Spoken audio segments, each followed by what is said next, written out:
아는 기자 정치부 이세진 기자 나왔습니다. 윤석열 신당이라니 갑자기 이게 무슨 말입니까? 네, 윤석열 전 대통령 이름 석자를 전면에 내건 신당 예고였습니다. 뒤늦게 이 여파를 의식한 듯 이름을 바꿨지만 이미 엎질러진 물처럼요. 정치권이 촉각을 곤두세우고 있습니다. 정확히 이 신당 얘기를 누가 알린 거예요? 네, 정말 한마디로 갑작스러웠는데요. 윤석열 신당이란 제목의 단체방이 만들어졌고 500명도 넘는 기자들이 초대가 됐는데요. 대통령 변호인단으로 활동하기도 했던 변호사가 내일 신당 창당 회견을 예고한 겁니다. 대통령 변호인단도요, 기자회견에 참여한다고요. 앞선 보도를 보니까 윤석열 전 대통령이 직접 움직이는 건 아닌 거예요? 네, 저희가 다각도로 알아봤는데요. 윤 전 대통령이 이 직접 창당 활동에 참여할 가능성은 매우 낮습니다. 마찬가지로 국민의힘을 탈당하는 등의 계획도 없습니다.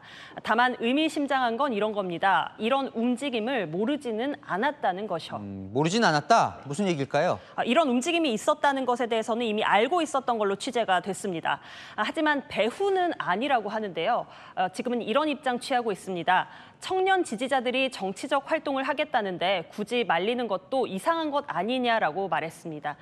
대통령과 상관이 없다라는 점 하나, 그러면서도 굳이 적극적으로 하지 말라고 말리는 것도 아닌 겁니다. 자, 국민의힘 대선 경선이 딱 시작된 이 마당에 참 예민한 시기일 수 있는데 왜 탄생한 거라고 봐야 됩니까? 지지자들은 이 정당을 만들어서요, 정치적 영향력을 행사하겠다라는 뜻을 굳이 숨기지 않습니다.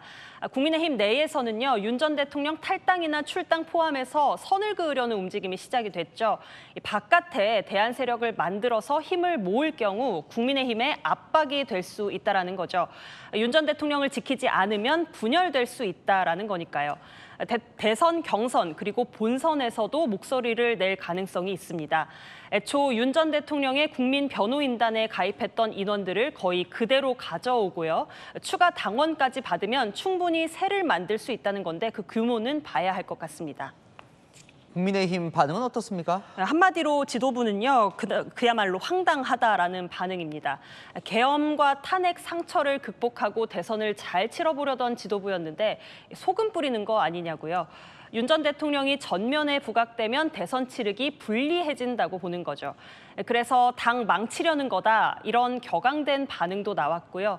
선거판에 영향력이 있겠냐 하면서 얼른 평가절하하는 목소리도 있었습니다. 근데 또 차라리 잘 됐다는 얘기도 나온다면서요? 예, 맞습니다. 대통령과 선을 그으려면요, 이번이 기회다라는 반응입니다. 아예 그쪽으로 극우 지지층이 다 몰려가면 판이 새롭게 짜일 것이라는 거죠. 자, 이제 경선이 시작이 됐는데 각 주자 캠프들도 지금 머리가 복잡할 것 같은데요? 예, 캠프들도 황당하다고 하기는 마찬가지입니다. 한동훈 후보나 안철수 후보처럼 탄핵 찬성 후보들 쪽에서는 판이 유리해졌다라는 관측도 나오긴 하더라고요. 당내 경선이 탄핵 찬성 대 반대 구도로 가면서 배신 프레임으로 공격을 받는 구도였거든요. 이걸 뒤집을 수 있다는 거죠. 신당 합류 여부와도 관계없이 윤 대통령이 이런 시도를 두고 보는 것만으로도 보수를 분열시키고 있다. 윤 전 대통령의 배신이다. 이렇게요. 내일 오후에 창당 기자회견 예정이 되어 있는데요. 그 실체에 따라서 당내 파장 정도가 또 달라질 수 있어 보입니다. 네, 잘 들었습니다. 아는 기자 이세진 기자였습니다.